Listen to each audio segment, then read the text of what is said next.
రామసేతు నిర్మాణానికి ఆ చుట్టుప్రక్కల ప్రాంతాల్లో ఉండే చెట్లు, రాళ్ళు, కొండలు, గుట్టలు సరిపోకపోవడంతో హనుమంతుడు హిమాలయాలకు వెళ్ళి గోవర్ధనగిరిని ప్రకిలించే పనిని చేశాడు.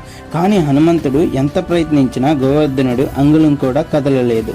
శివకేశవులు తప్ప మరి ఎవరు గోవర్ధనగిరిని ఎత్తలేరు అని, అలాగే గోవర్ధనుడు అనుమతినిస్తే ఎవరైనా గోవర్ధనగిరిని సులభంగా ఎత్తవచ్చు అని బ్రహ్మ గోవర్ధనుడికి వరమిచ్చాడు. శ్రీరాముడి స్పర్శ కలిగే అదృష్టాన్ని కలిగిస్తాను అని హనుమంతుడు మాట ఇవ్వడంతో గోవర్ధనగిరి సునాయాసంగా పైకి లేచింది. కానీ హనుమంతుడు వచ్చేసరికి రామసేతు పూర్తయింది. గోవర్ధనగిరిని విడిచిపెట్టలేక హనుమంతుడు శ్రీరాముడి వద్దకు వెళ్ళి గోవర్ధనుడికి తాను మాట ఇచ్చిన సంగతి వివరించాడు.